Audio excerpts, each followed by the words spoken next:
Motorsports operations around the world have been suspended as communities focus on halting the spread of the COVID-19 virus, but that doesn't mean the competition has to stop too. The Washington, D.C. region SCCA continues its racing season in the virtual realm as we embark on a 72-minute journey at Summit Point Motorsports Park tonight. Welcome to SimTV. My name is Kyle Heyer, joined by Vinny Nakuna and Richard Roman, bringing this multi-class event to you with iRacing.com and the Washington, D.C. region SCCA. Welcome to SimTV, Vinny and Richard tonight. 72 minutes multi-class action with the Mustang and MX-5. Really excited to get this one underway, Richard. Yeah, it should be pretty exciting with the mixed class racing. We'll see how these guys do. Hopefully everyone will get the proper instructions before the race and not blow anyone's doors off before they get to turn one. All right, let's head through our classes here this evening before we talk to Wayne Armbrust, with the SCCA Regional Executive for the DC area. So let's take a look at our classes here this evening. We have two of them. The first one is the Mustang FR500S GT car.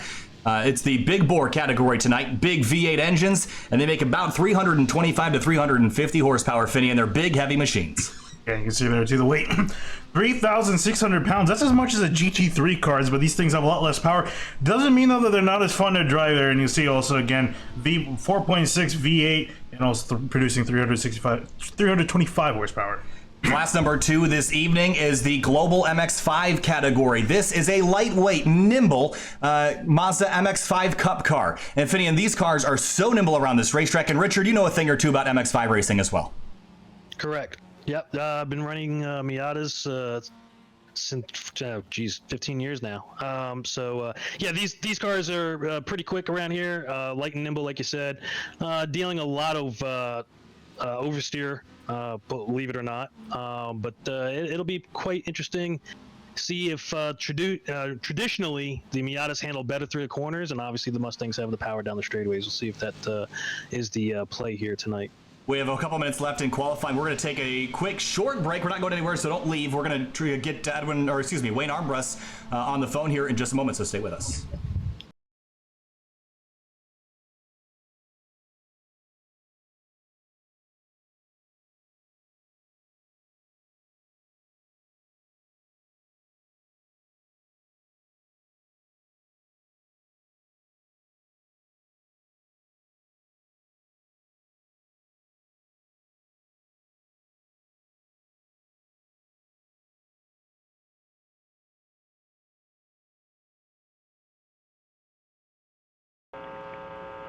All right, welcome back to SimTV. We're here now joined by Wayne Armbrust, the SCCA Regional Executive for this region. Wayne, welcome to SimTV. Obviously, the COVID-19 virus putting a halt on most motorsport operations, but what are we doing in the meantime to kind of make sure that things go smoothly once we're back on track?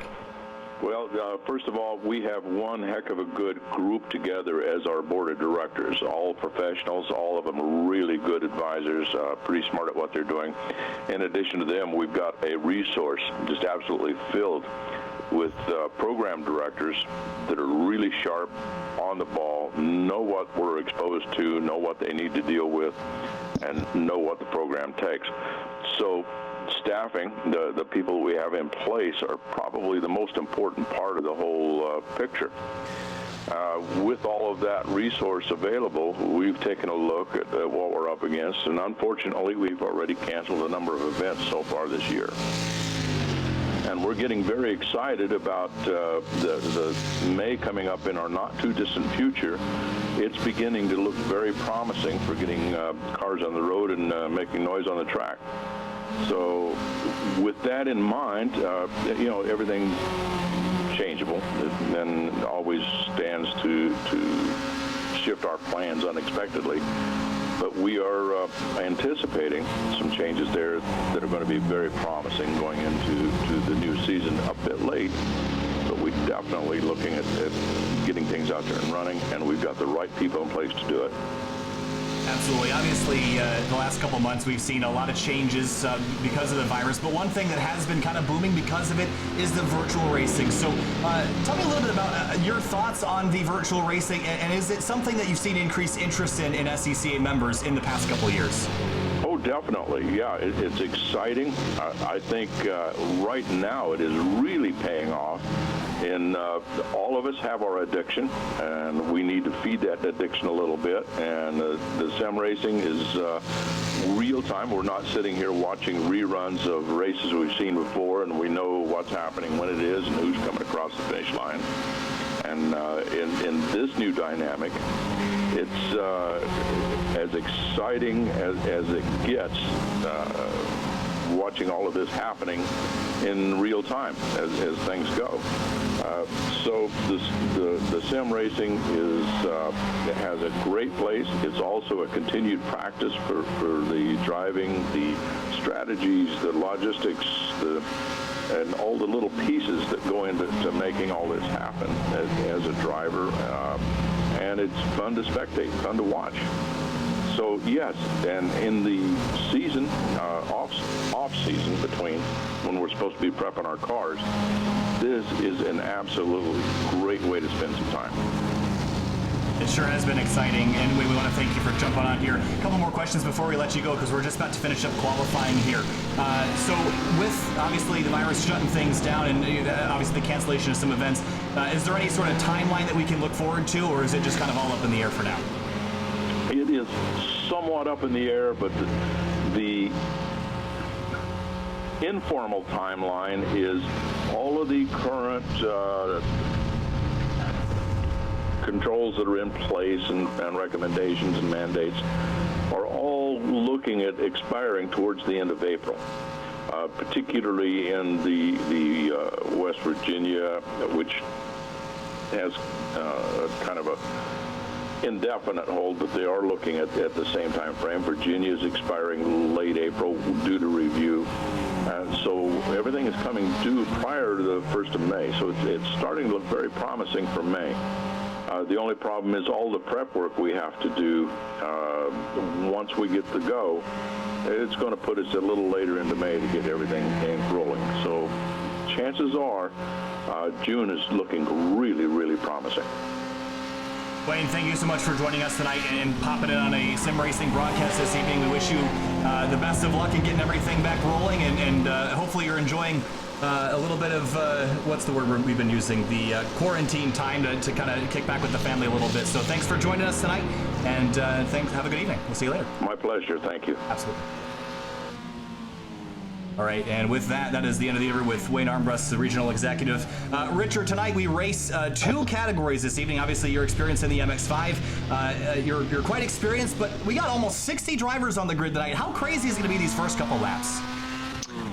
It's going to be a real test of patience. The one thing that sim racing and real racing do have the same actions of is you really need a lot of patience in these kind of races. Anytime you have mixed class racing, especially an endurance race where it's an hour or more, you want to make sure you don't try to jump into a corner before somebody else is ready, especially the handling characteristics of the 2 types of cars. The Mustang isn't going to handle as great as the Miata is through the corners. So some guys might be a little more aggressive than others. Hopefully they don't. They show a little bit of patience. They let it play on out before they start making their moves to the front. Let's take a look at some of the information for tonight's events. A 72-minute, 1.2-hour race, Finney, and the weather this evening. Wow, look at that. Or actually, it's morning here. Very early in the morning, 5:58. Yes, and partly cloudy skies out there. Track temp, 72 degrees. Nice and cool on the surface. Should be grippy out there as well. Well, it's never too early to start up a race car, and these guys are going to get ready to go at around 6 o'clock in the morning. But and with that, it's as you can see with the stats on the bottom, that it's going to be nice and cool. So a lot of grip for these drivers, and I'm sure they're definitely going to enjoy it, especially the drivers in the Mustangs. These guys can get a little bit tail happy when you're trying to get the power down. So got a lot of grip to work with here to slug these cars around. Keys to the race here, Finney, in turn 1 chaos. Make sure you don't get yourself in trouble on turn 1, lap 1. But Richard, stay on track. That's always important at any road course, but especially at Summit Point, where you got a big field to go off into if you make a mistake, Richard. Yeah, it's real easy to collect it up in someone else's mess. You get, I think one of the problem areas we'll probably see is around that turn 7, which, believe it or not, it shouldn't really be an issue, but seems like there'll be some trouble in turn 7, 8, 9 area. Sometimes people go off, coming back on, might collect somebody else. Vinny, in traffic jams, it's going to be a busy racetrack out there tonight. How do you keep yourself out of trouble? It's a 72-minute race. Is that long enough for everyone to kind of keep their cool? I would hope so, because, while not being a terribly long race, this is not a terribly short race either. It's not really a sprint. It's pretty much an endurance race for these guys being 72 minutes long. So you're going to be facing traffic jams, not just from slower cars in your own class. It's really the traffic, dealing with the mixed class interactions, especially for the Mustangs catching up to the MX-5s. This is not a particularly wide racetrack, as you can see. The Mustang itself pretty much takes up a lane, and you can really only fit 2 if you really want to. You can fit 3 across. When you're trying to pass through some lap traffic, it's gonna be hard to work in some of these corners, so you gotta be patient. Otherwise, you can see a lot of incidents between these classes. But I think with the quality of these drivers tonight, I don't think we should see too much of a problem with that. Again, we're gonna talk to Edwin Pardue, the Director of Motorsports Operations for Summit Point Raceway. Let's take a look at our track map for tonight's event before we go green this evening. It's a 10-turn, 2-mile road course, Richard. But obviously, you mentioned turn number 7. That middle sector, really from turn 5 to turn 9, that's really where the challenge is, isn't it? Yeah, historically, turn 6 is where you set up your run from, right? So from turn 6 to turn 10, you should be flat on the gas all the way through. And that's where you'll see a big difference between how the Mustangs get through the corners and the Miatas. And that's in real life as well. So we'll see how everyone handles it. Some of those Mustangs might fall back to some of the faster Miatas, and then later on, as we get further down into the Mustangs lapping some of the Miatas, that'll provide a challenge, and that's where that patience will really come in. Yeah, and you can see the car is working through turn 5, and I think that's probably going to be one of the biggest trouble spots tonight, I think, especially on these opening laps with everyone so close together. Guys are going to be jockeying for as many positions they can gain on the initial start. It's obviously the best place to gain positions when everyone is so close together. So we could see, especially with some colder tires, guys, maybe send into the corner a little bit too hot. We see it time and time again every time we come here. Someone's bound to make a mistake here tonight. It's just really a matter, I think, of who's going to be the first one to do so. So obviously only one pace lap. We got almost 60 cars on the grid tonight, so we're not going to have a lot of time to let it all scroll through. I should also note, just as a warning, the simulator has had some bugs lately that have been introduced with a recent patch that have caused some performance issues with large grids. So to compensate for that, we've turned down the number of visible cars. So at any time, if you notice that there are cars listed as out where they shouldn't be, just keep an eye on that when we return back towards the front of the field. That should all equalize and normalize throughout the event. So here we go. 72 minutes at Summit Point Motorsports Park. Green flag flies, and we're racing for 72 minutes with the Washington, D.C. region SCCA. And the rundown to turn 1 is Christopher Lapras on pole in the Mustang, the big bore category. And turn 1's a tight one, Finian. Yeah, already drivers switching lanes as they're trying to get sort of mostly single file. Some guys trying to make some dives down into turn 1, hard on the brakes. First lap through is always a sketchy one through turn 1, and these big cars, not a lot of braking power in these cars, but in GMX5, it's DJ Alessandrini. That's the pole sitter. We've seen his name up here quite a bit. Elias Roman in the number 99, Ken Seal in the 30, and more. Zach Rubin in the number 7. That's that white car in the middle lane. Yeah, a lot of cars in this class here, and you can see a lot of them scrambling 2, almost 3 wide in the midfield. And now the big bore cars heading down into turn number 5. So far, so good. Not a lot of trouble to report so far. A little bit of side-by-side action here as we pan back to the MX-5 field as they make their way towards turn 3. Yeah, it's DJ Alessandrini in front, Ken O'Seal, Elias Roman, your top 3 in class. Robert Porter in the 136. This is a name we've seen in the DC region SCCA races before. He rides in 12th place. That is the 136 car, the white, green, and black. You see him a bit of a bobble under the brakes, Richard. Is that just cold tires, cold brakes, or a combination? Yeah, it's going to be a combination of both. Just the first lap, going down turn 5, you're going to get it a little sideways every now and then. Yeah, for the most part, it looks like everyone made it through. No major incidents from what we've seen so far on the first lap of this race, as the big bore class is working the way past the start-finish line now to complete lap 1. And it's Christopher Lapras still leading the field over Paul Gibson and Greg Obadia. The Lapras leads the way. Gibson in second, Obadia in third. Should also note that the timing and scoring, as we mentioned, is going to get a little wonky tonight because of the recent bugs introduced, so hopefully we'll work with it. We'll try to keep you updated on what's going on as best as we can. DJ Alessandrini is still leading in GMX5. We'll take you there if that gets close. But Richard, the MX5 category always seems to stay close together. A lot more cooperation in that class because of how much drafting you can do versus a class like Big Bore. Yeah, it's all about give and take. With the Miatas, again, real life, you're going to be doing some more bump drafting. In this sim, you're just trying to stay in that draft as best as possible without getting any contact or causing any damage to your car. With the big bore guys, you get a little bit of a bigger mess up, and you can use that power to get on by. Here with the Miatas, you got to set every pass up to make it stick. Yeah, looking at the MX-5s now coming through turn 5, and you can see Ken Steele and DJ Street starting to break away from the rest of the pack, but the midfield, look at all these guys nose to tail, and some guys still jockeying for positions down at turn 5. It's a very busy place out there on the racetrack right now, and Alessandrini has been so good in the MX-5. Really everything that he's driven in the Washington, D.C. region SCCA, in grid life, and more. So lots to be proud of for Alessandrini as he leads the way in GMX-5. In just a moment, we're going to talk to Edwin Pardue in just a second, so stick with us. Again, we got an hour and 9 minutes left in this race, so ignore the timing and scoring on that as well. That'll all tick back over when we get down to 60 minutes. So, up at the front, looks like it's still Christopher Lapras leading the field in that number 04. Yeah, built a solid gap between himself and Paul Gibson as the Mustangs are starting to kind of separate themselves out. We're looking at about average gap being about 0.7 of a second between most of the cars. Some a little bit closer, some a little bit further, but mostly separation. Those guys are pretty strung out.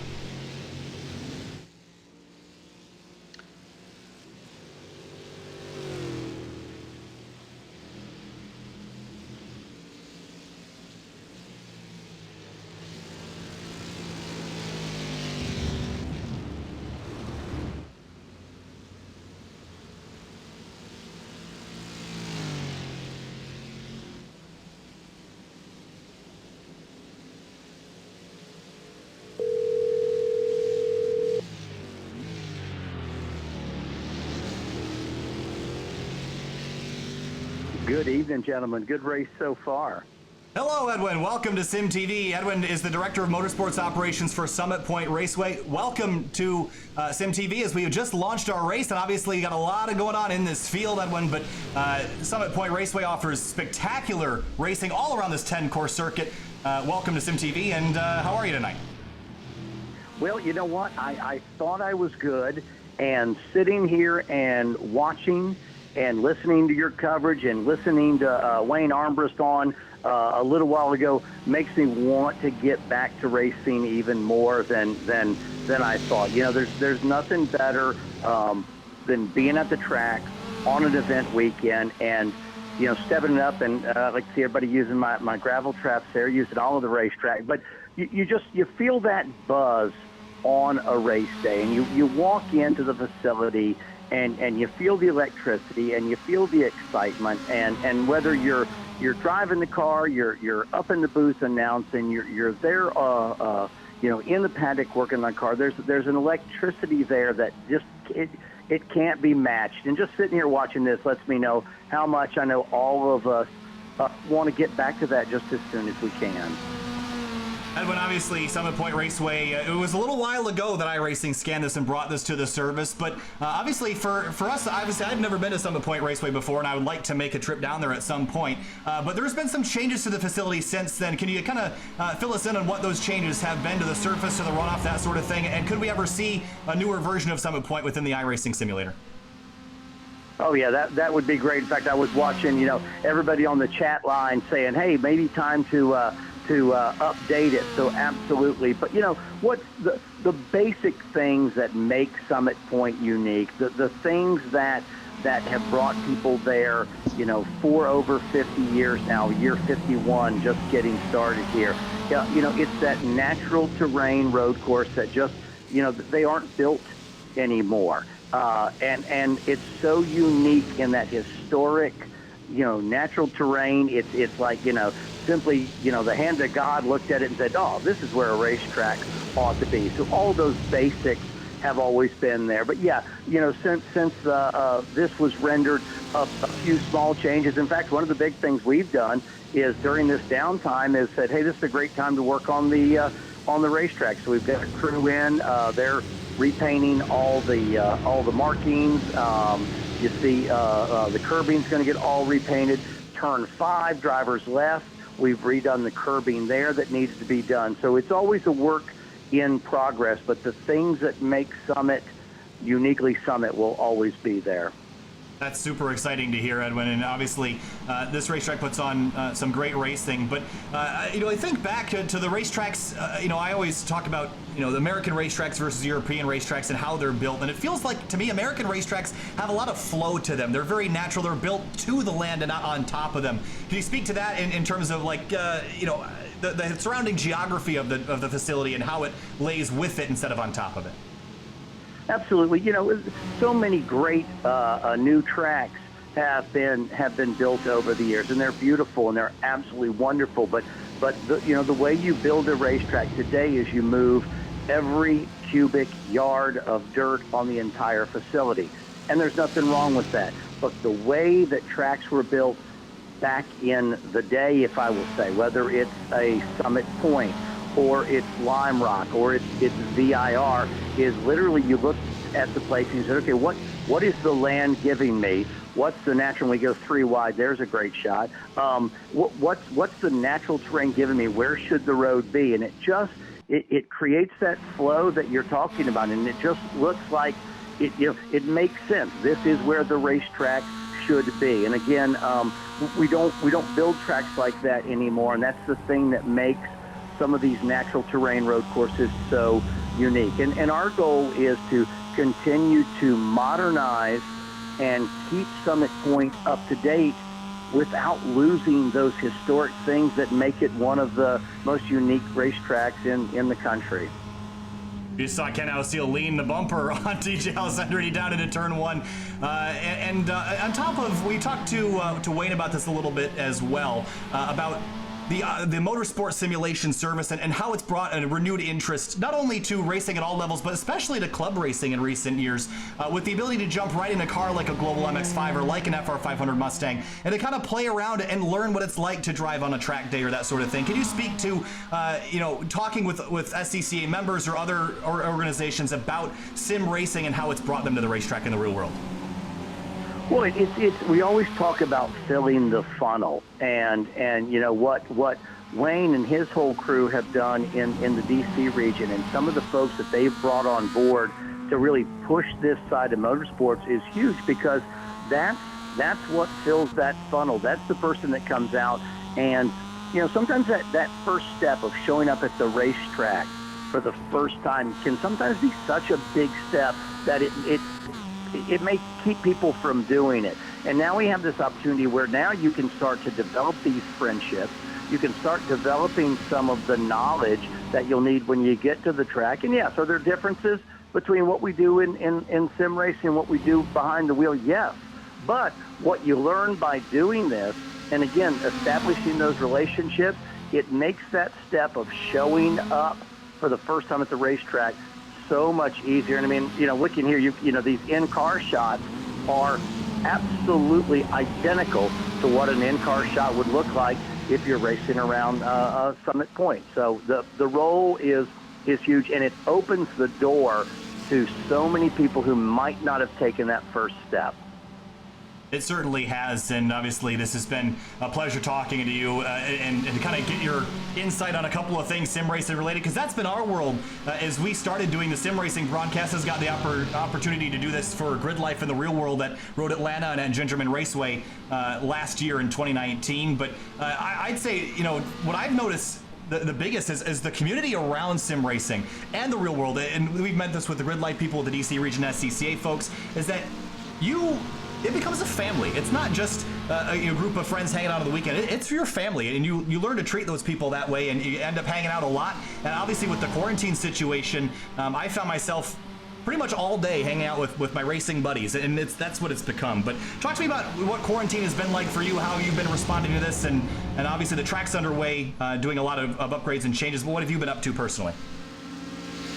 Basically, communication. Talking to every person that has rented a weekend, everybody who wants to be involved in our in-house programs like our Friday at the Track program, and just giving them the information that they need. Talking with SCCA, talking with Wayne, and talking with Lynn Tolan, who does the HPD program, and Bob Crawford on the racing side of it, is having constant conversations with those folks, and we don't have all the answers yet. Right now, I heard Wayne, talking earlier. The plan right now is we get to the 1st of May, and we throw the doors open, and we're back to on-track activities. But there are going to be updates along the way. So it's communication. But what's been nice about it is I think it's sort of set a new standard for the way that track operators, and the folks who are putting events on really should work together all along. There was a day where you would simply rent the track to somebody, hand them the keys, and they, handed you the keys and locked it up on the way out. And I think those days have changed a little bit. I think, as operators, we need to have a bigger role in working with SCCA and other groups to make sure that their events are a huge success. Because if they're a huge success, then they're going to be back next year. The folks in my concession stand are selling more, hamburgers. So what's happened as a result of this COVID-19, I think will pay dividends in the long run, because we understand that relationship has changed a little bit. We need to work together to make these events great for both of us. And so in the end, if we don't all pull our hair out between now and the finish line, in the end, it's going to be better for our industry. Edwin, thank you so much for your time and jumping in here. I wish we could talk to you all night, but we'll get back to the race here. Thank you so much for joining us this evening, and hopefully we can have you on again at some point. Anytime, and you guys show up at Summit one point. I don't care the event. We'll throw you up in the tower and throw some mics your way and let you guys have at it. All right, thank you so much, Edwin. Appreciate it. Have a great night. Have a great night. You got a great race right now. You got the Mustangs now starting to mix in traffic there with the Mazdas, and that's where it gets really, really fun here at Summit Point. So I'm eager to sit back and watch the rest of this race. Still almost an hour to go. All right, thank you so much. Have a good one. We'll talk to you later. Thank you, guys. I wasn't getting out of traffic. Whoa, Dave Fitzgerald, and off into the wall, hard impact into the tire barrier, and that's Dave Fitzgerald's race. Pretty deep in the hole there, Finian. Yeah, and you're talking about the Mr. Traffic. It wasn't even. Whoa! Right back to and gets clobbered by the 20. Trying to see if that was the 23. That would be Ken Alseal, wouldn't it? That's not. No, that wasn't Ken. That is the 23 car. That car's damaged heavily too. Yeah. Colin Daner, I believe that is in the 23, and here's his view of this. Just comes out of turn 6 into 7, and then right into 8, and right across the racetrack goes the 91, and that was a rejoin for the ages. The 23 gets clobbered again by another car. That's Camden Gruber in the 24. The 23 and 24 have come together, and that's on pit entry, I believe. Wow, that was an odd one. Yeah, that was on pit entry there. Now, unless the 23 cut across the track, but going back up to our race leader for the overall, it's Christopher Lapras in the 04 with a solid 2.8 second lead over Paul Gibson in the 31. Now, we saw earlier Paul Gibson, he went 3 wide in the middle through 2 Miatas as he's trying to navigate through the traffic. This is what we're talking about, traffic being a big issue here. You can actually see Gibson in the background coming under the bridges. He's trying to catch back up. You see all the Miatas in the way between these two.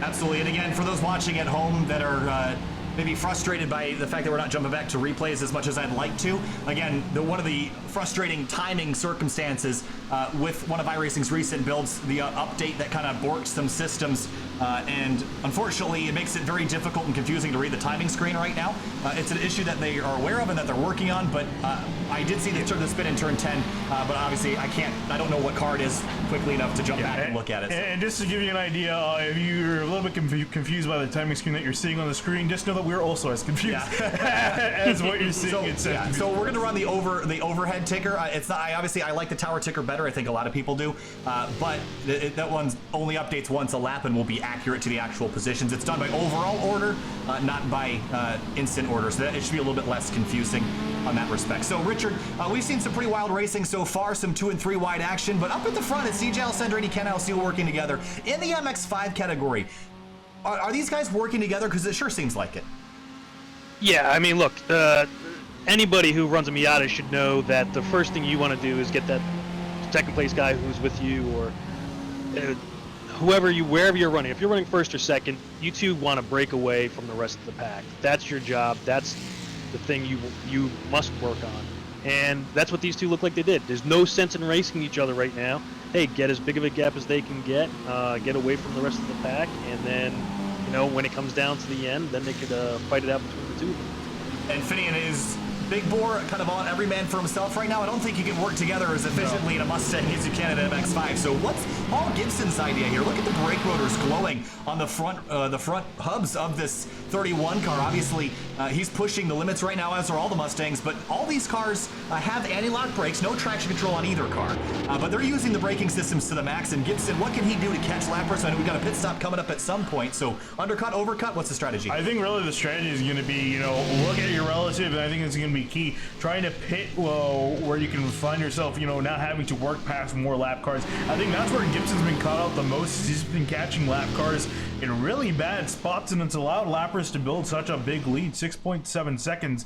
And, you know, it seems almost every other time that we go to Gibson, he's, you know, stuck passing a Miata in a fairly slow part of the track. Speaking of which, looking at Evan Schickel now, I see him stuck in behind the Miatas. If you get stuck here after turn 5 in this really tight complex in the later part of the lap, you can see it's just almost impossible to get around these Miatas due to how tight the track is. And again, and I think this is one thing, Richard, I'm not sure how much multi-class racing experience you have on a track like Summit Point, but you know, these cars don't have a lot of differences in terms of cornering speed. I would actually say the Miata's better. It has a higher cornering speed. The Mustang's really only better at the straight, so that makes multi-class interaction a little awkward sometimes. Oh, it certainly does. Yeah, I've actually done several, back when we used to have the 12-hour races at the point, I've done 4 or 5 different races here. So mixed class racing, I've done a ton of. But yeah, when you have 2 cars that handle completely different, you know, your big bottleneck is from turn 5 to turn 9, right? Doesn't matter what kind of car, whatever, it's very risky to make it pass. Even in this, it's even riskier, to tell you the truth. Getting side by side in that section there, it's extremely tight. So you have to be patient. You got to wait, and then, you know, once the Mustang gets some room, you can go ahead and power past them to get through 10, to get them before 10, and then basically at that point the Miata should just go ahead and say, okay, yep, you got me there, and I'll just try to get your draft a little bit down the straightaway, and until you know, the Mustang will obviously just pull right away. But as we've been watching, I've been noticing sometimes some of the cars get a little bit offline, and they don't understand, or they get caught out by the lack of grip out there. And the Mustang, in a sense, tends to push the Miata, not intentionally, but the Miata ends up going off track. So I saw a couple of guys end up going into the grass just because they weren't expecting what was about to happen there.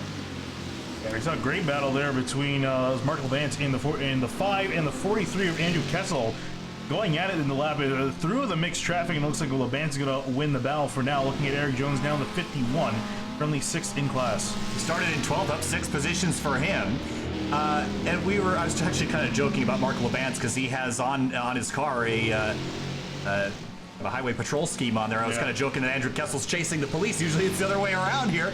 But cool police car, it'd be a Mustang. But up ahead of them, there is some lap traffic that they're having to deal with, as we've been dealing with really since lap number 5. That's how quickly the MX-5's left a pretty sizable gap. And now look at this, down into turn 4, down the hill, the 136. That's Porter on the inside. Kevin Zhu right behind him. Whoa, and there you see that is Kessel catching some grass. Almost spun the car out. You got to be very careful not getting into the grass while under braking. It easily upset the car.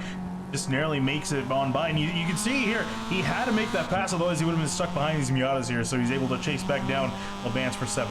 They would have lost 10, 15 car lengths doing that. He only lost a few, being as aggressive as he was. So the majority of the close battles have been in GMX5. There's Sean Cromwell on that white number 8, and Elias Roman in the 99 right behind him, and they're chasing Mustang, and those Mustangs must punch a really big hole in the air, Richard. So if you're an MX5 and you're right behind a Mustang, that's good times for the time being. Oh, big time. Yeah, that hole that you're getting that air from, you want to absorb it as much as you can, or use it to the best of your ability to get a little bit better run. It looks like the 99's got quite a bit of damage along the side of his car there and the front nose, so he's going to be looking to draft off of whatever he can to try and stay ahead of whoever's behind him. Yeah, pretty sizable chunk taken out of that right side fender there, Finney. These cars generally, I don't want to say that they're robust, but you know, they handle damage okay, and then if you get that suspension piece, that's really what knocks the steering out of whack, rather, and that's kind of where Roman got hit. So front and rear, they can take quite a beating, but on the front right tire, that's not a place where you want to have damage. There's Eric Jones in that 51. He's in behind a Miata. That's the 52 car. That's Jake King in the Rothman's machine, and Eric Jones going to have to sit behind here for a second. Yeah, he's going to have to pretty much wait here. You see him trying to look to the outside of the 52. No, he can't go there.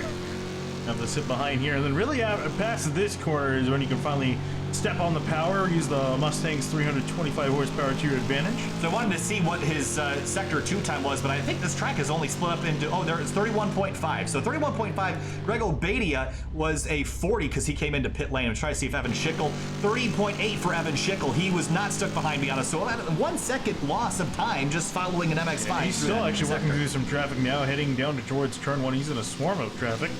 Finally, he's able to make it on through. He's also got, there you see Levance in the 5 and the 43 Kessel right in behind. Oh, he's really on the inside there on the brakes. Got him low down just in time. Again, these cars do have ABS, and you're going to lean on all of it in the Mustang to get these cars stopped. 3,600 pounds. These are heavy beasts. They are almost twice as heavy as the GMX-5s, Richard. Yeah, that's, you know, weight plays a big game in all this, and that's pretty far up there. Whoa, that's tight. That's the 8 car. Sean Caramo on the inside. Andrew Kessel on the outside. Nose dives into the braking zone. Right up against the apex curbs. You see the 8 car climb up onto them. Let's talk curbing here for a second, Finian. This racetrack has tall ones, especially through that middle sector. And then on track out in turn number 10, there's a whole lot of extra rumble strip out there to use, and you're going to use every inch of it. Yeah, and you got to be a little bit careful too with some of the curbing. You know, it really depends on how raised it is. You see some of these corners, especially that one that Carmel just went through there. Car really comes up at you, and if you catch it in a wrong angle or go over it the wrong way, the car can bounce up in the air and potentially get yourself loose. So you got to really know which curbs to use and which ones to stay away from. So I had some questions about the mixed class situation. So let's take you back and show you the classes one more time for those that just joined. Here's a look at our top class tonight. It's the Ford F5500 Mustang, the big bore category, a 4.6 liter V8 making 325 horsepower, 3,600 pounds. It's a big, heavy beast. 6-speed manual transmission, heel toe down shifts all the way, clutch on the upshifts, the old-fashioned way how things used to be. Class number 2 tonight is the Global MX-5 Cup car. It's 1,900 pounds, makes about 150, 160 horsepower. But it's a nimble, lightweight racing machine. So these cars are out on the racetrack together, racing all one race, but they're racing just their class. Now, we're showing the overall order due to some timing and scoring issues with iRacing. But again, the classes tonight, the class colors, red are the big bore, and the black is the GMX-5. So just updating you on that situation as Lapras brings us back around. And so far tonight, Finian, he's been out there for 19 laps. Let's think pit stops. This race has 47 minutes left. You see a couple MX-5s. That's the 456 coming out of pit lane. Pit stops soon for some of the big bore cars. Yeah, and I believe we saw Obadia down on pit road, and he already made his stop for the night. But I imagine we're going to see a few more guys trickle down as they need to, really. I think it's really going to be a matter of, this is what I was talking about too, you know, you definitely want to pit when you can find yourself a gap in traffic. And is that that's an interesting paint scheme. Oh, yeah, the car that's right behind him. Trying to see what, that's the 461. I think that's DeMarco tonight.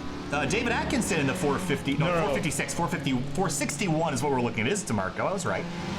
And the Superflow car. A big 46 on the side. I'm going to take a guess. I'm not familiar with Rich DeMarco in the real world. Richard, is this a livery that he runs, or is 46 a significant number? You know, I'm not quite sure myself. I was trying to think of something off the top of my head. I can't really remember exactly anything for that matter. Just checking. I mean, obviously, the drivers in this community are pretty well tight-knit, so some of them have a feeling of what's going on, know what's going on. Oh, Mark Labance is in pit lane. This is significant damage to his car. I wonder if he's had an off here, and I'm going to go back and try to see if it's something I can find. I'm not confident that I will be able to find it due to those issues we mentioned earlier. It doesn't look like I will be able to, unfortunately. So Labance is in pit lane with fairly significant damage to the left side of that car. The left and the nose of that car as well. Meanwhile, Lapras leads by 6.3 seconds in his category. Jumping back a little bit deeper in GMX5, here's Kevin Zhu and Robert Porter. These guys have been trading it back and forth, and right behind them, Khalil Natirbov in the number 19. He's had a pretty solid start to the night. He climbed from 16th to 9th. Yeah, and potentially has a shot at gaining more spots. He's got Porter right up the road, and then it's Kevin Zhu. The next car waits to this little train of 3 cars fighting for 7th place. You see a Mustang intervening. That is the 48 of Jimmy Staffel, I believe that is. Look at him. There he is. Started 13th up to 6th in his class. That's Big Bore. Yeah, and that pass looked like it kind of threw Khalil off just a little bit. And you could see how he lost another car length or so to the other 2 Miatas that he was behind. Evan Schickel following a very stricken 49. There's another car that spun around. That's that green car again. I can't find it. That car spun out 2 or 3 times, and I can't figure out what number it is. But Evan Schickel is passing the 49 car, and that is the car that was involved with Dave Fitzgerald earlier in the night. Or no, that was the 23 car. So this is a new vehicle damaged. Trying to see on the timing and scoring what car number that might be. That is Steve Muller in the 49, and he's got quite a bit of bodywork missing off the car, and I don't think that's as aerodynamic as it could be. You know what that reminds me of? You know how like some drift guys, they just take off all the front bodywork and the hood. That's exactly what that car reminds me of right now. Yeah, and Muller not having a terribly great day. Is 2 laps down.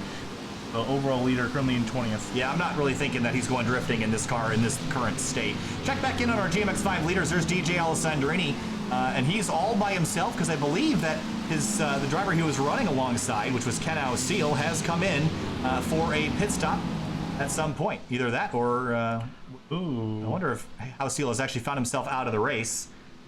He's not loading back in. And looks like that might be the case, unfortunately. One of the big... Oh, go ahead.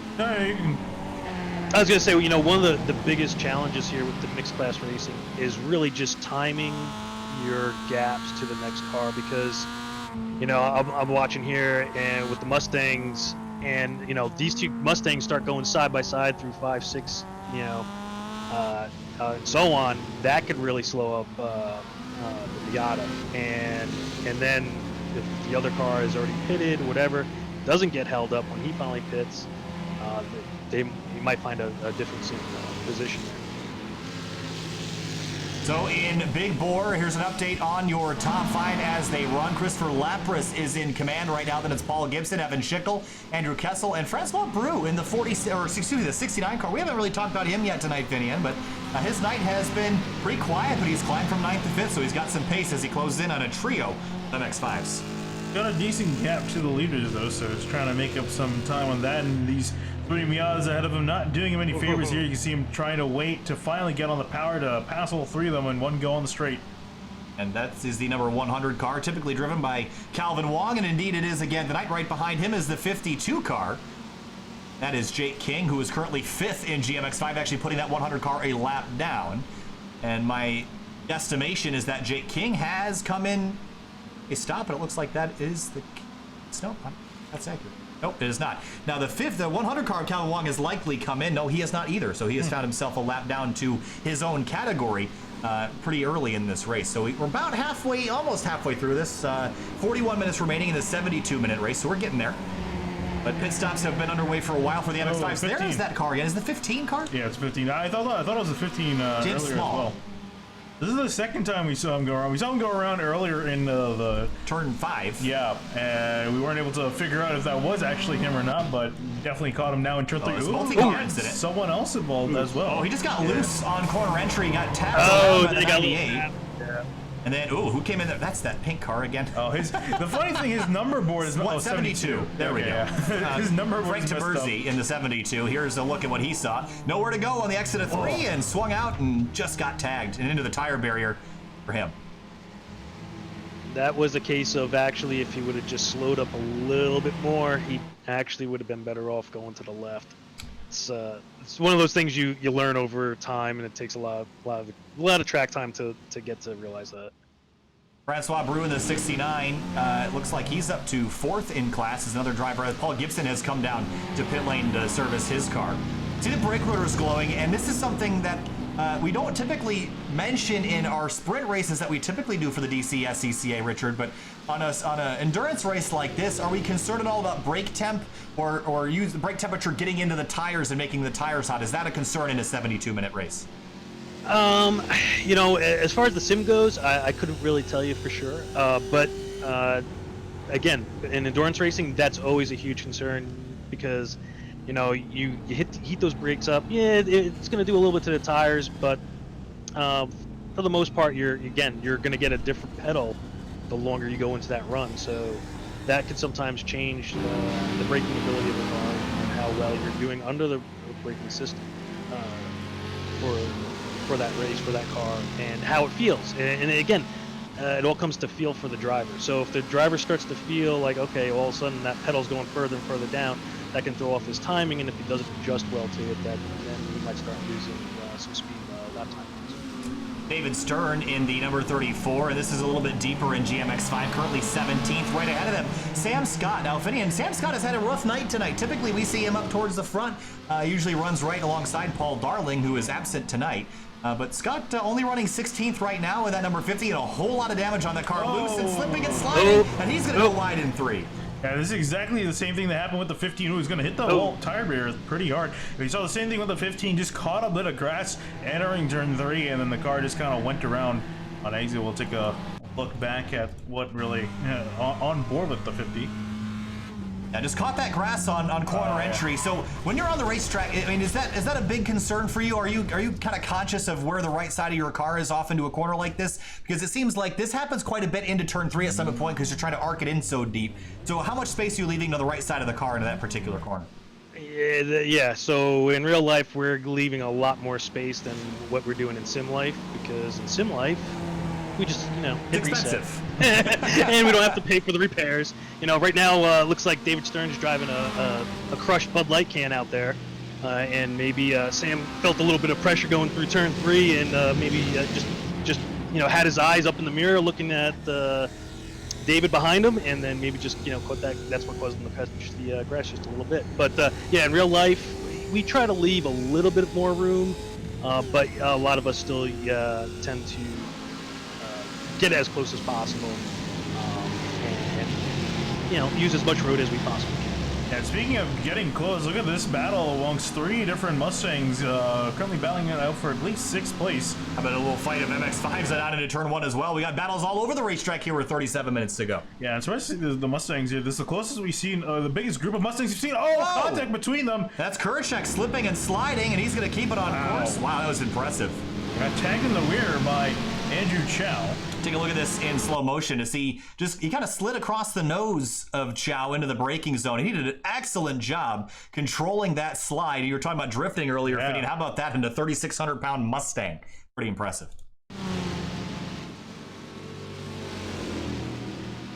All right, so pit stop strategy, Richard. Talk to me about it. The Mustangs, we haven't seen a lot of them hit pit lane yet, and Christopher Lapras has had a pretty constant 6.5-second lead. Are you in a rush to get to pit lane? Would you rather pit earlier or respond and pit a little bit later? Yeah, I'm not sure exactly what the strategy here for these guys are. Some of this comes down to tires and amount of fuel that's on the car. So, for example, some people might want to go with, okay, let's say they're not changing right tires. In front of the leader. Of our big bore leader, Christopher Lapras, picks up a ton of nose damage. Wow. That's going to hurt. That's going to hurt. So, okay, there's a perfect example. He hasn't pitted yet, has he? No, he has not pitted yet. Oh, so he might now change his strategy that maybe in the next lap or so he might want to pit, maybe try to get some of that damage. Maybe it's not too bad. Maybe it is, whatever. But then, again, now, at some point, some people are looking at running a lighter fuel load, which will then result in maybe running a little bit faster lap times. It was the 49 car that spun in front of the 04, kind of got tagged off another driver in front of them. Yeah. And that did damage that 04 pretty significantly, Finian. Always concerned when you get damage like this, your engine overheating potentially. But also, I mean, obviously, this car is shaped like a refrigerator box, so I don't think aerodynamics are too huge of a concern, but he's got to fix that. Yeah, I was going to say, it's really going to be a worry. If I was him, I would just be worried if it damaged any handling components. It really shouldn't have, considering where he hit mostly in the front of that car, but you never really know. Only the driver can really tell you how the car is driving at the moment. So far, it seems all right, but I'm sure definitely Paul Gibbs is going to be licking his chops in second. He's not too terribly far behind. He's closing that gap a little bit as this race has gone on to about 5.5 seconds. DJ Alessandrini has made his pit stop from the lead, and he made that pit stop 4 laps ago. He currently resides in 12th position in that number 61. That's that blue and red Gridlex sponsored car. And you see, I'm interested quite a bit by the glowing brake rotors in the rear. Is this supposed to be a thing that's happening? Is this setup wizardry, or what's going on here tonight with the rear brakes, Richard? That's just driver feel, okay? So obviously he's going with a little bit more brake bias to the rear, and what that could be doing for him is helping him rotate through the corner. So, you know, instead of just, you know, braking in a straight line, he might be trail braking a little bit, and again, to help kind of rotate that car through the corner. That's why I would expect to see more rear brake temperature. Otherwise, you would definitely see more in the front. It's usually, you know, traditionally it's always in the front, but that's what I'm. Maybe he got a little too much. Maybe his setup, he might have didn't do all his homework. I don't know. I mean, obviously he's pretty much leading the race, so I would say it's all just intentional right there. Wow. Yeah, and that's the thing too. We've seen it in a few other Miatas in the field as well, to varying degrees. Obviously, is how much rear brake they're using, but it's been kind of rare. This is honestly the first race I've ever seen the brake rotors in the rear go up for the Miatas. Speaking of which, here we see Sean Cromwell get a little bit sideways on the curb, and the 52 Jake King going to take the spot. This is for 3rd place at the moment. Yeah, wow, look at him. Look at those hands inside the cockpit slide around. Look at the contact between the 8 and the 52. Comes 56 Ryan Maloney working the outside. Whole lot of drama there through the final sector. The 52 a little bit slidey on corner exit. Gets out over those rumble strips on track out, but they were really wheeling it. Eric Jones looks like he's hit pit lane in the 51 as we make our way towards this final half hour of racing at Summit Point Motorsports Park. And here comes Crumble with a big run down to turn 1. And these guys, I'm not thinking they're best buddies out there right now, given their contact. And into turn 1. You can tell by the way the 8 went into the corner. He did not give that 52 any room, as he's going to still try to battle for position. Here comes the 52 back on the outside, now heading towards turn 3. But it's going to be Cromwell that clears for the spot. It looks like, yeah, it looks like Ryan's just trying to bide his time and take advantage of one of these two doing something maybe a little stupid somewhere, and go from there. That's Ryan Maloney in 4th place, right behind as they head down the hill towards turn 5. And this has always been a tricky spot for me, is this transition from 4 to 5, because you still have the car loaded as you make that right hand. You're heading downhill, and you're still kind of got all the weight shifted on that left front tire. Then you have to jump right on the brakes, and you can get really slippy and slidey through there on the brakes. There's Dave Fitzgerald back out on track in the number 91. It looks like he has scored. Oh boy. Drivers were given 1 instant repair to use for this race. Scored down in 19th place overall, 16th place in class. He's behind 3 of the GMX5 fields, and he's going to pass one of them right there, 2 of them right there. The only one left. This could help Ryan out. Ryan could get a good run on him. Oh. Yep, actually, we'll keep our eyes on this. There we go. Yeah. DJ King still trying to work on Cromwell, and then you have Maloney just kind of sitting on behind, kind of watching his spot. Oh, something happened in turn 1. Heard contact. I don't see it though. It disappeared. Out of the camera view, at least. There's a cloud of smoke, so somebody's had a bit of an incident down there. But you know what? Is that our leader? That could be our leader, Caleb Patry in the 98 car. Oh yeah, big damage to the race leader in GMX5. Got a flat. I think he's got a flat. He's got no, it's more than that. The rear suspension's broken. His suspension's just absolutely obliterated on that car. He was the leader in GMX5. Oh, he's actually going to try to drive this thing. Good luck to him. Oh, you can see it. It's not having a good time out there. Let's see if we can go back and see exactly what happened to him down in turn number 1. There had to be some contact. There's Lex Kurachek in the Mustang. And on the brakes. Whoa. Oh, wasn't that one? Oh, no, it was the 29. Oh. Wow. What's that song? He fought the law and the law won. That's a phenomenal picture, though. So it seems like Kurachek kind of opened the door, and the car that was behind him Was that Andrew Chow? It was the 29 car. Yeah. And Chow just sees this hole open, and the 98's going to turn down in here. But by this point, it's Patrick's corner and just sails it in there and clobbers him, almost turns him upside down. I will say, solid pit maneuver. Yeah, Not gonna lie. Well, the cop cars, you got the cop car paint scheme. Oh, he's still driving it around course. Oh. Honestly, props to him for trying to drive this thing back to the pits. Yeah. Yeah, that's a handful. Right on board, you can see him working that wheel. Yeah, that's working its own understatement there. You see, you have to put pretty much 90 degrees to the left just to keep this thing straight, and it's not even, predictable straight. It's kind of swinging all over the place. But finally going to make it to pit road. He's dropped down to 10th in class. I mean, almost got the pit barrier there. Came in a little hot, it looked like. Yeah, let's check back in on our big board leader. It's Evan Schickel in the 33. And he has not come into pit lane. He's run 32 laps, estimated to have about 55 laps in this event, so he's well past halfway. Big chunk of curb he took there in turn 4. Pit stop coming soon here, Finian? I would imagine so. I think these guys should probably go about 10 minutes more on the tank of fuel that they have. I'd be surprised if they could really go anything further than that, so I could expect Schickel to come in relatively soon, as we're just taking under half an hour left in this race.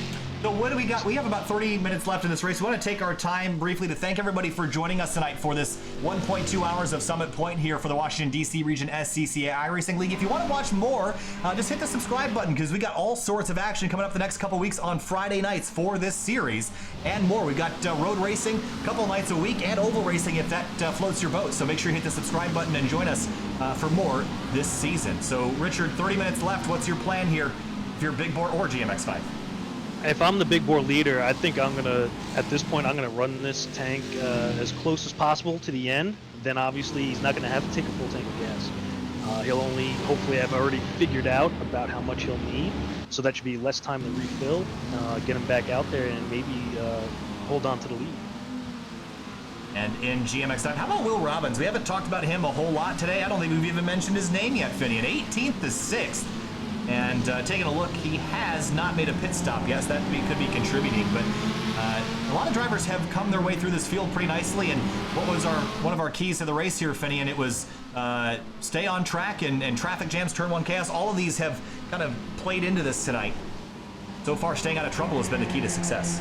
Yeah, and it's always one of the keys to the race in a mixed class race, especially at some tight tracks, like Summit Point or other tracks like Lime Rock. These club level circuits for mixed class racing, it gets pretty dangerous out there. Checking back in with Khalil Latirboff in the number 19. He's working by a very damaged, I think that's 66 of Greg Obadia. And he was up towards the front earlier in the race. He has certainly found some trouble somewhere. The front end of that car is seen better. Oh, right in front of us. 17 car that was being driven by, was it sliced down? Oh, it was Murphy Nichols in the 17. Oh, he's got the same damage that we just saw a moment ago. The rear end. He's gonna have to try to drive around again. No. And that's the 98 who just had that same damage and gets the end of the attenuator there on the wall towards the entrance to 3. But man, what happened here? Let's go back and take a look at exactly what caused this incident. This is with a Latirboff, I think.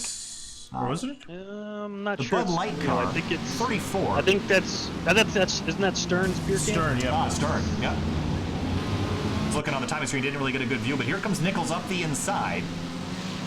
And, he clips the grass on the right. Yeah.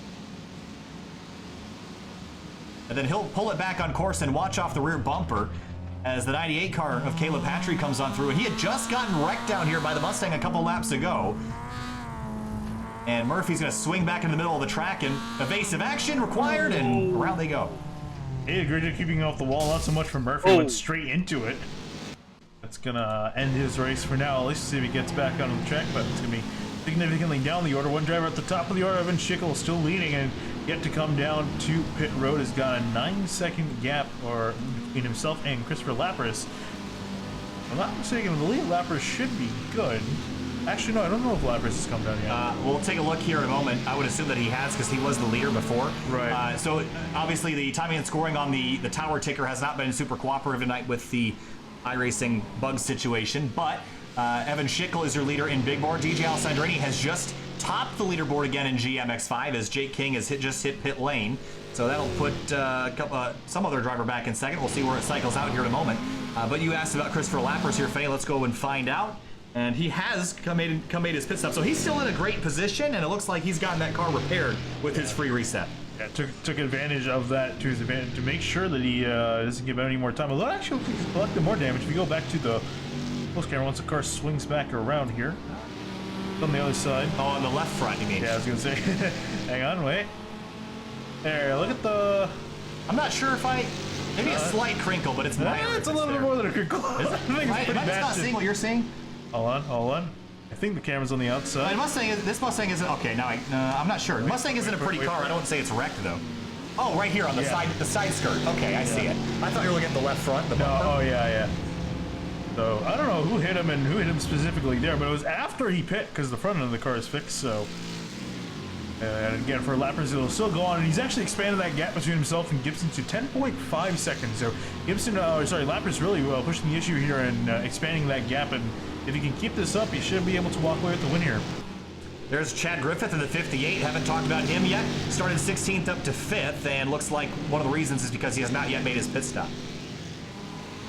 Oh, he works around 15. Gonna get on by. He's got a driver right in behind him. I'm not sure that's Chow or LeBand. That's a good question. Chow. Yeah, Chow and Lex Kurczak. This is for a battle for 5th in Big Board. Up ahead of them, there's the 52 of Jay King. He's second in GMX5. And I heard contact down in turn 1 again, and cars disappear off into the distance again. I'll probably catch them. For those of you that are familiar with SimTV live streams, typically it's a lot easier to catch incidents. Yeah, but obviously with the bug that I was talking about earlier, it's a little tricky when the timing and scoring screen has cars changing positions all the time. So we're trying to do our best here, but bear with us. Someone hit someone down in turn 1. It looks like it wasn't too bad because the incident was cleared before we were able to switch to the camera. Yeah, so again, because there's people on chat that are asking the same question. If you see cars disappear, there's a variety of reasons for that, and I should explain them now just so that it clears up some confusion. The first reason is that if the driver hits the reset button, they will disappear off my screen, and they'll reset back to the pits. The second reason is an internet connection. Our connection's been pretty stable tonight. So it's most likely their connection. The third reason, which has been happening the most tonight, is iRacing just introduced a bug within their code, which causes cars to basically flash and disappear in large grids. To solve that issue, we've turned down the number of visible cars, and so that means when I switch a camera angle, you might see some cars pop in, pop out, depending on what the sim decides to load in that area. So that should explain that, hopefully. I'm trying to kind of make it make sense. It's a complicated issue. It's a problem that's been reported for about 2 weeks, and the staff is currently working on solving that. But that's why we're using the topside ticker tonight to kind of alleviate the timing and scoring problems for you at home watching this event. Ooh, Lappers ran into some trouble? Or is that just, Nope, he's back in second place. Okay. Just wanted to double check on that. That would have been big. And Lex Kurczak and Chad Griffith, they've been still fighting. Kurczak has picked up a ton of nose damage, and he'll likely fix this car. You know what? He's got a good message on the back of his car here, Finian. It says, flatten the curve. The curve. It also has another logo to another. I didn't notice until I should have brought attention to that. But I honestly thought that's what you were pointing out. No, that wasn't what I was referring to. But oh boy. Never grow up, everybody. Here comes Andrew Chow, and he's chasing down. I think that's the 89 car that is being driven tonight by a driver by the name, as soon as I find it on the very tall scoring screen. Who's in the 89 Mazda tonight, Finian? I have no clue. There's a lot of Mazdas on our screen right now. Oh, wait. Oh, you just had it for a second? Oh, Kyle Herbst. And here comes Chow to pit lane. He'll surrender his top 5 spot down to pit lane for him to service his car. Well, and with Ken Alseal's issues earlier in the race, DJ Alessandrini is all by himself up in front of the GMX5 field ahead of Jake King. He's a little ways back. Alessandrini currently 17th in class. He's ahead of only 2 FR500s. The Mustangs have had a pretty good night tonight, not getting caught up behind MX5s in the overall order. I'd say something. I mean, do you put DJ in a Miata, he's next to unbeatable unless he has some issue. Heard of him, but you know, so far the 61's been pretty much untouched tonight. I guess other than Ken Alseal, we saw Alseal give a bit of a bump to the 61, but other than that, DJ's been doing pretty well for himself. And Evan Schickel is on pit lane. he's going to surrender the lead now, and that's going to give the lead back to Lapras and also Paul Gibson in second place. Chris Baumgartner in the 27 car is currently scored in 8th place in class. Started 7th, so he's had a pretty consistent day. Not a scratch on that car. Nice and safe out there, it looks like. If he can continue that, as he's looking to be, I think, about 7th place, potentially, or once this whole cycle's out. Looks like he's actually still remaining in 8th, so still a solid day for him, regardless. Take a look at our weather information, see if that's changed at all as the day goes on here. Track surface has come up a couple of degrees. Yeah. And Richard, how sensitive are these cars to temperature changes in the real world and in the sim? In the sim, there is definitely a little bit, you know, the cars should get a little bit faster at a little bit cooler temperatures and all that. Now, in real life, especially with the way Summit Point is right now, the track is extremely sensitive to temperature changes, especially even if there's cloud cover or not. And some cars feel it more than others. And some people don't feel it as much as others, and they should. But that's a whole nother thing there. But yeah, the track, you know, it was repaved about 2 years ago, and has a lot more grip. And so cloud cover can make a big difference depending on what the overall temperature is. So sometimes it'll loosen it up, make it faster, or sometimes you just get slowed up, won't have the grip that you're looking for. Chad Griffith in the 58. He's got a shark bite taken out of that rear trunk area, Finian, so he's had someone run into the back of him so far. There's Francois Brou right in behind, and Greg Obadia in the 66, about 6 seconds behind this. And he started in 3rd, was up inside the podium position, got that damage, and his car has not been the same since. His car looks like it's been in a junkyard. It's torn up in the front, and the rear on the left side, the right side, and it's been touched a little bit in the front. But the car has definitely seen some better days. It's honestly amazing it's still running in 7th, the state that it's in. He's made it into a hatchback, actually, which is actually pretty impressive. Behind him, that's Dave Fitzgerald. Fitzgerald is a lap down to the leaders in his category in his number 91. And this was after his trouble at the exit of turn 7, where he got into the tire barrier, pulled back on track, and got absolutely broadsided by a fellow competitor in an MX-5. But he's back out on course, running in 16th. Lex Kuracek, how about his day so far, Fiddy? In 3rd in class. This is a good day for Lex, even with all the damage that he's got on that car. Yeah, I mean, looking to see if he can still finish in 3rd place the way that he's running. So far, doing pretty well, looking at Francois Brou currently in 4th. And has Paul Gibson run into a problem? Like he might have. Oh no, Gibson's back in 2nd. Wanted to make sure. So, still running well for the 31. He's been closing in on that gap between himself and Lapras. It's been kind of expanding. Went up to about 8 seconds. He's brought that back down to about 7.5, but still has got a lot of time to make up. I think he's got to hope that Lapras gets himself into an issue. Otherwise, I don't see the 31 catching him back. Yeah, his last lap time was a 1:18.8. Christopher Lapras, well, that's not obviously correct. 11-second lap time. That would be a pretty phenomenal lap. That would be amazing. That'd be good at Bristol. No, obviously that's not an incorrect lap time reported for Lapras, but Gibson has closed in fairly significantly the last few laps, Richard. Yeah, I mean, at this point, with that kind of difference, you're really going to need some lap traffic to kind of stir. Whoa! Sorry to cut you off. Gibson almost lost it out of turn number 9. That was a big slide there. Yeah, did not need that to help him to try to catch up to the leaders. Right. That's what he's hoping happens to the other guys, not to him. Nice big run on the 29 car. We're going to go 3 wide down the front straightaway. He's going to use the pit exit as well to give him some more track to use, and is now going to race side by side with the 29. 29 lap down. I see 2 lanes painted there, guys. They made it 3. It's not the first time. I'm sure it's not. That's Chow again in the 29 car. And Gibson going on through. That was not for position. Chow is currently scored a lap down to the leaders. He's actually the first car 1 lap down in Big Bore. Ryan Maloney right behind in the 56, and Robert Porter, the car that was on the outside of the 3 wide situation. Yeah, Maloney's car looks like it's still a good full beer can of beer there, so I guess he hasn't crunched it up yet, kind of like David Stern, hasn't drank too much yet, and he's keeping it kind of clean there. And also, just look how low the back end of that car is. It's you can only see the tire rubbing on the top part of the car.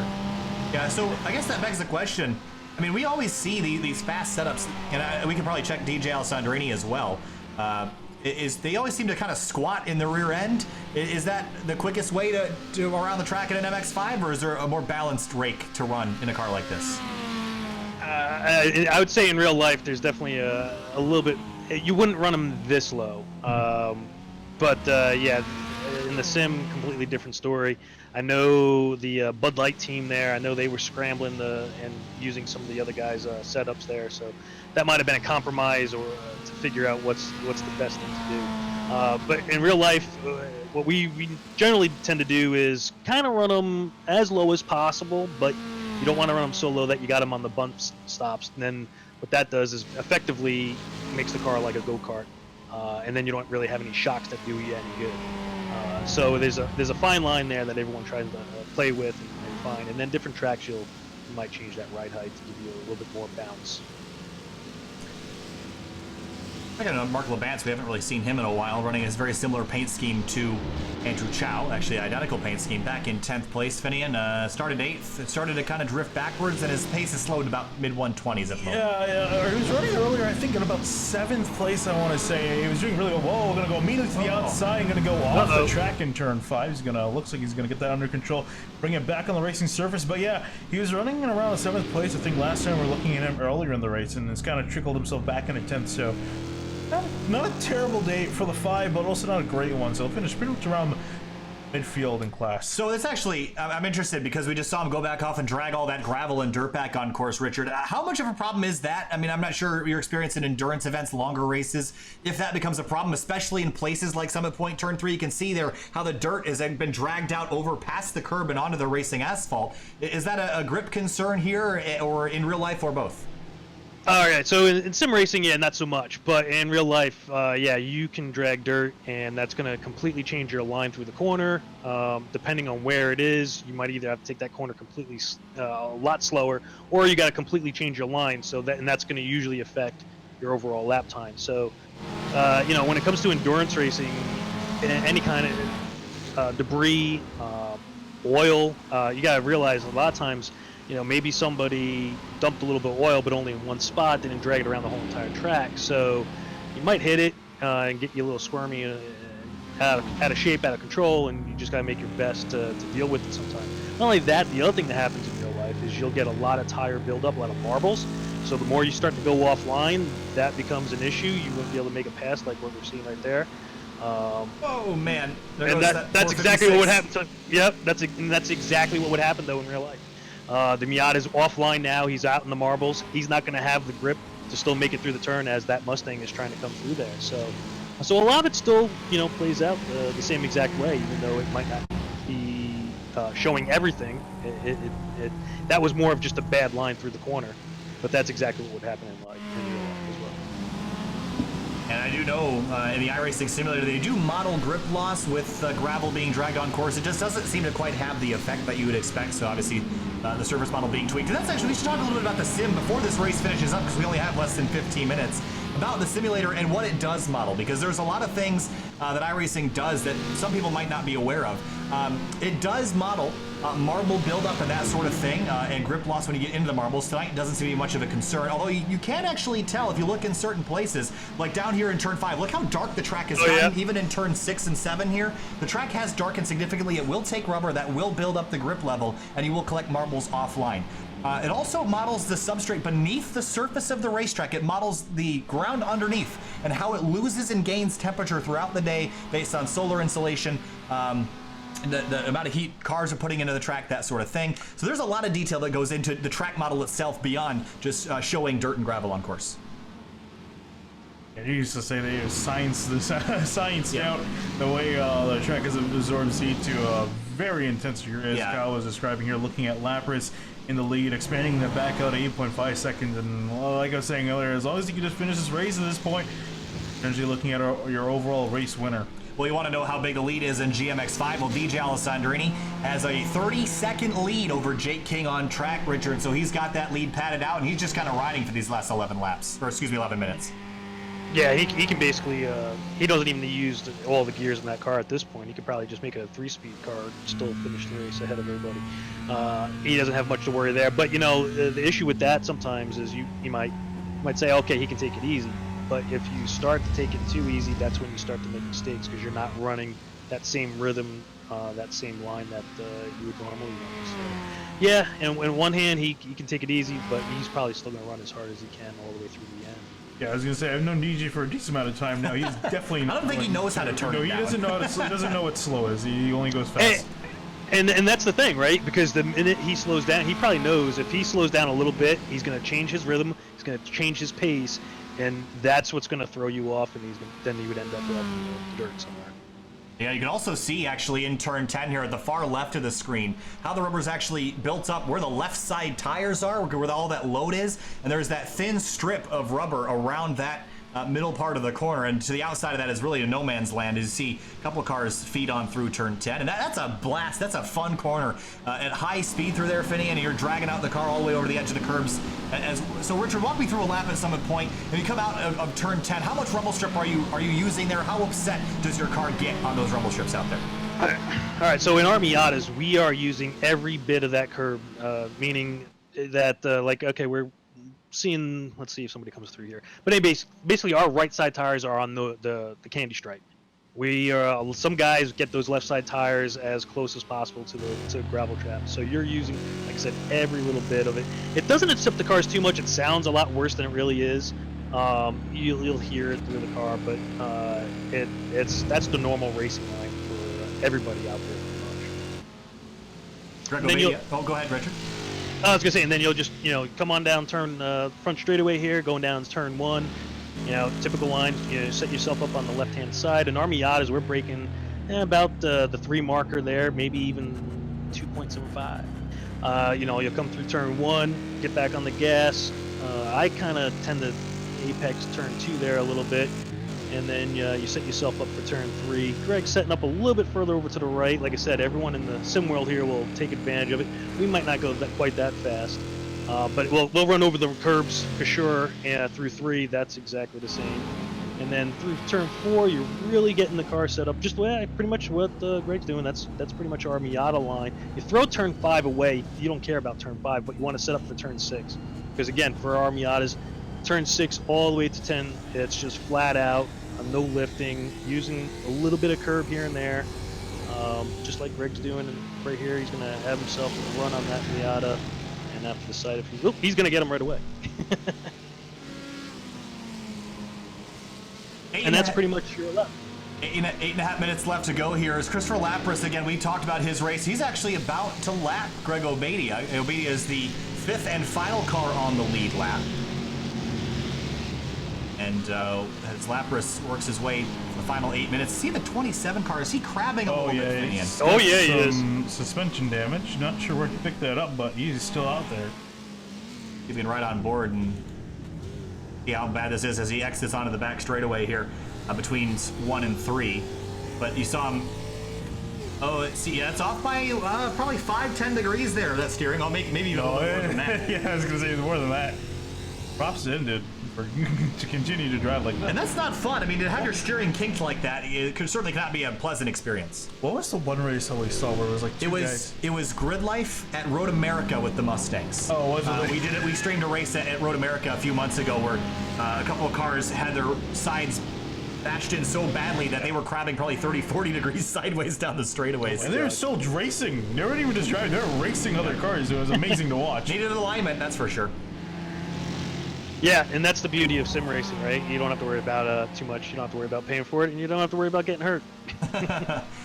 There's Jake King, who's been in 2nd place, and this is not a driver that we're familiar with, Finney. I don't think I've seen him around much. Maybe he's been here, we just haven't noticed him, but today we're noticing him. 2nd place in GMX5 after starting 11th in the field, and finishing 2nd to DJ Alessandrini. You might as well call that a victory.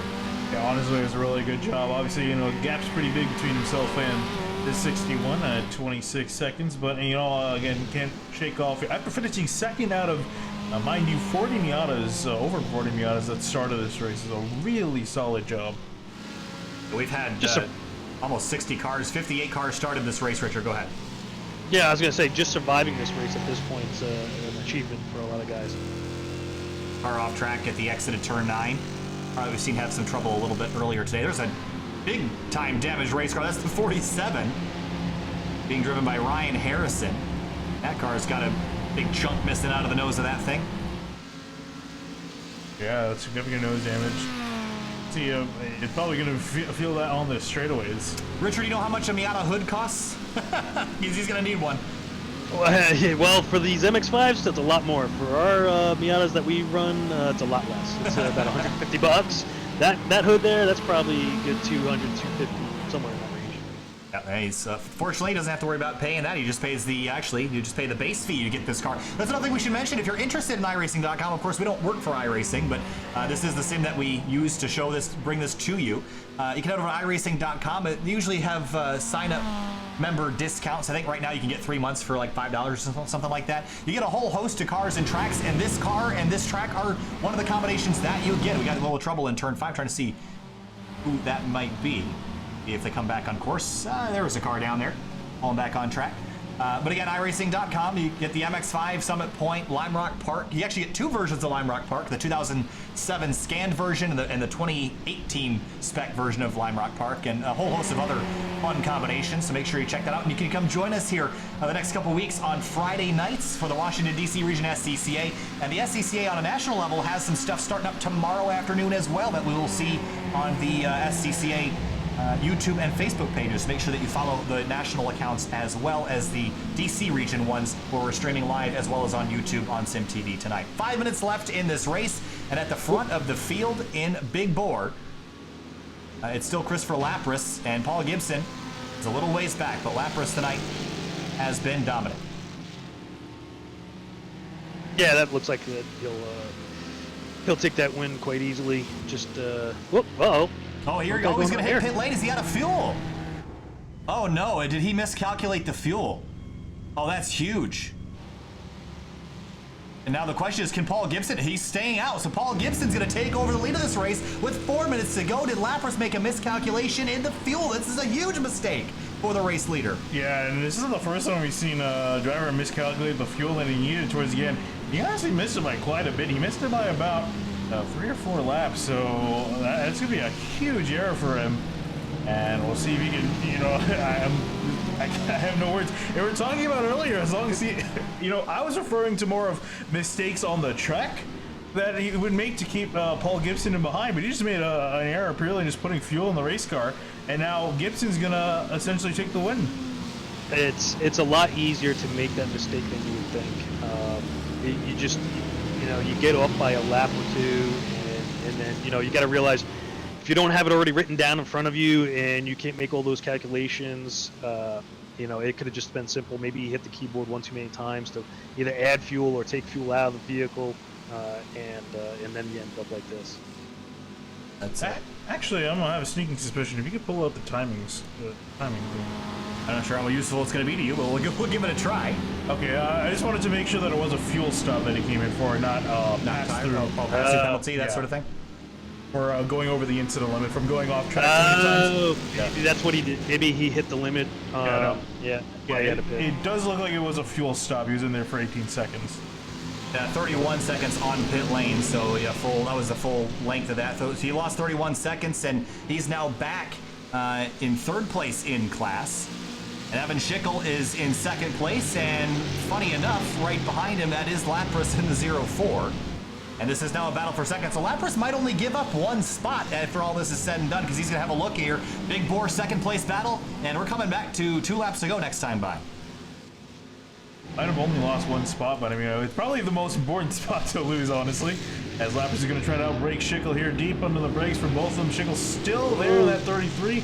Can't get alongside. It's going to be Lapras that wins. Wow, so Lapras back to 2nd. So after all that drama, he'll only lose 1 spot. Paul Gibson is working his way through 5, 6, 7, and 8 right now. 2 minutes left to go in this race. It'll be approximately 2 laps to go. Yeah, now all he has to do is make sure he doesn't make a mistake unless he miscalculated the fuel as well, which, you know, is very possible. You know, you typically only, a lot of you guys you'll see roll out of fuel, you know, in the last lap. If he misjudged what time they're going to come across the line, if he didn't calculate, you know, a little bit of extra fuel in the car just in case they catch the white flag at a poor time and he has to go an extra lap, You should be fine. Yeah, so the lap times around here right now, about 1:19 for the big bore class. We're gonna have 1:30 as we cross the line, so that will mean we have 2 laps to go. Lapras in second, 20 seconds back. Here's the thing, actually, too. With the gap that he has back to Lapras, 20 seconds, he would have enough time to back it off if he can't afford to go the extra laps. Yeah, that's a position of power that you put yourself in with such a big lead at this point in the race. You can slow up a little bit to kind of make that time expire a little sooner. Look at Jake King take a whole bunch of curb through turn 4 into the braking zone. There's Will Robbins. This is a fight for 6th in GMX5. Whoa, car way off in the background. Who was that? No clue. It's a blue and white car. And you're gonna, he's going to cut the track now, too. Yeah, that will actually be a more significant penalty than I think he knows. Yep. That will get you a stop and go, from my understanding. Yeah, well, at this point of the race, I guess it doesn't matter a whole lot. Probably not. But yeah, typically short corner cuts will only get you a slowdown penalty. Cuts of that magnitude will typically get you much more. Out. He spun out again. I'm going to see if we can spot that car on our timing screen. It's not. Oh, it's not. Is it David Atkinson? No, it wasn't. Blue and white car. Yeah, I don't know. That car looks like Oh, it's here it is. gas. Oh, Brian McCrea. Oh, he's just struggling. Or Brian at this point. McCrea, is that how he would say that? I'm not sure. But he's having a lot of trouble getting back on course. And let's go back and find the initial incident in turn number 5, which is where this was. We have 8 seconds left in this race. We're going to have 1 more lap to go next time by. And he just got in the corner too deep and slid off course. Yep, all on his own. And he'll hit pit lane to get a reset here with 1 lap to go for Paul Gibson as he negotiates turn 2. It's a 19-second lead. Lapras, rather, has actually started to run him down, but obviously 19 seconds in a lap is a lot of ass. Yeah, it's going to be. And Gibson has all the time in the world to give up. He doesn't have to afford to pass anyone. He just has to make it back home. Another half a lap just to collect that checkered flag. Started in second, currently running in first. It's been a very consistent day for Gibson up at the front of the field. And no other extremely close battles in Big Bore right now, so we'll stay focused on the leader, but he does have some traffic to negotiate here. I'm not sure that he'll even push the issue and try to get by them before the race is over. He might just call it quits and just hang out behind here for the last quarter of a lap. It makes no sense to even get any closer to these guys, especially with that 27 car looking like he's wasn't he crabbing early? Oh, he looks like he's pitting. Yeah, he's gonna pull off and just let the leader on by, and that way he'll finish a little early. He doesn't have to ring it around for a whole other lap. But Paul Gibson in the late race will come on back and he'll win the 1.2 hours of Summit Point for the Washington D.C. Region SCCA. And a late race strategy mistake for Christopher Lapras puts him in second, and Gibson comes out on top. Lapras will come home out of the final corner in P2. And where's DJ Alessandrini? Right alongside him. DJ Alessandrini wins the GMX5 category. And in second place, it actually looks like it's going to be Sean Cromwell in the number 8 car that will win this event. King has dropped all the way back in the 52 to 6. He's running second further at earlier point in the race, so it's not. They're still going to walk away with a solid top 10, but Cromwell's going to take his spot and try to make it back to the line. You see Ryan Maloney also in the 56 just coming into frame there. He's going to potentially finish in third. So as the field makes their way on through, Evan Schickel rounds out the podium in GMX5. So it's Alessandrini, Cromwell, and Ryan Maloney. Oh, there's a car backwards. Oh. Backing up. That's the 15. Oh, in trouble in front of them. They've just come across the line. There's a car backwards finishing, and that is the 51 car, excuse me, of Eric Jones that is reversing across the finish line. Well, I mean, might as well finish in style. I was just about to say the same thing. And he'll come back in 15th position. One of the things that happens sometimes in mixed class racing like this is some people don't realize, like I believe it was Khalil was still fighting for position even though the leader of the Mustang was coming around. So he's trying to keep him behind him because I think he was still fighting with the Miata in front of him. They still had a lap to go. There's a look at your race results. It's going to take a little while before they'll all scroll through, but Paul Gibson in the number 31, Christopher Lapras in the 04, Evan Schickel, Lex Kuracek, Greg Obadia, Andrew Chow, Jeff Jacobs, all in the big bore category. Then Alessandrini from Grid Life iRacers will bring it home on the top position of the podium for GMX5. Kevin Zhu, also Grid Life iRacers driver, he'll finish up inside the top 5. Jake King had a good run going, but ended up finishing in 6th place in his number 52, Finian. We look a little bit deeper, find David Stern, Ito Waxman. We didn't really see a lot out of Ito today. Currently not on the pace that he's usually had. And a couple of drivers, a couple Mustangs down the order in overall position, 16th and 17th in class, Alan Claffey and Michael Shea in big board. All right, so with that, we're going to let this finish scrolling on through because there's still a whole host of other race cars we got to finish up here. Sam Scott, 33 laps down in his number 50. That was certainly not his race. No. Finish up the order that's on the screen there. There's still about 20 more cars that are not on the list.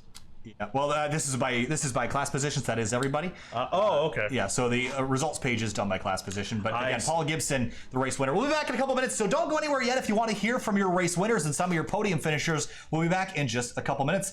And keep an eye out for the Spec MX-5 Sim Racing Challenge starting in April. We'll show you a trailer right now.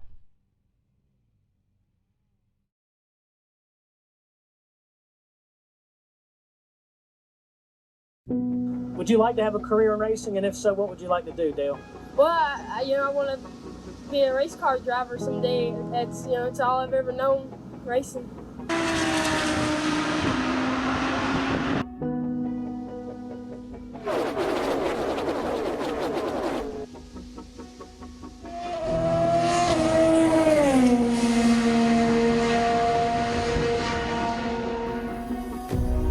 What did you want to be when you grew up? So many people live a life of what if. Go to school, go to college, get a 9-to-5. This is how we support our dreams, with a safety net. Because we're unsure about taking a leap of faith. Because we're afraid. As we grow, we cross things off our list of dreams. We cut them down, make them realistic. Having control of things is reassuring. But for some, the rush of being out of control is what gives them life. Some say racing cars is reckless. Maybe they're right. Out of bounds isn't just cheating, it's cheating death. Football fields made up in seconds. Decisions made in instants. For the people that climb behind the wheel of these cars, they're not driving it. They become part of it. It's an extension of the body. As a child, I looked up to these people, faces hidden by helmets. The less you saw of the driver, the more believable it became that they were, in fact, just part of the machine. It's easy to forget that inside the cockpit is someone just like us, but with the mindset that fear is a motivation, not a barrier. But the reality is, race car drivers are not like us. They never cross anything off their list of dreams. They just keep writing more. Daytona. This is the finish of the Daytona 500. Side by side. Le Mans. Indianapolis.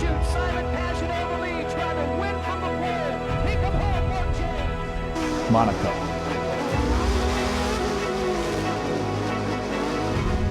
Places that used to be just places, now international symbols of victory. To those that enjoy the spectacle of racing, the 2 feet of concrete and steel cables are a wall between us and them, between sitting in the grandstands and standing in victory lane. These same walls are a stark, immovable reminder that racing drivers put their lives on the line for the sake of the thrill and entertainment. Despite the risk,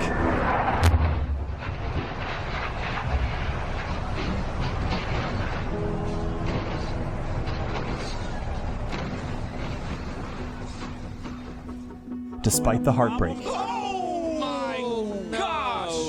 despite the cost. There are some on the sidelines who are fascinated by the danger. They are fascinated by speed, fascinated by the undying desire to be just a little bit better. Their dreams erased by geography, finances, or the lack of a famous last name. There are some who once wished to be a race car driver, but aren't, because they didn't get the chance. and they thought they'd spend the rest of their lives watching their heroes on television or from the other side of the fence. They thought it was impossible to climb into a race car, so they crossed it off their list. But it's not impossible. There is a ticket to the other side of the fence. For those who want it bad enough, this is your chance.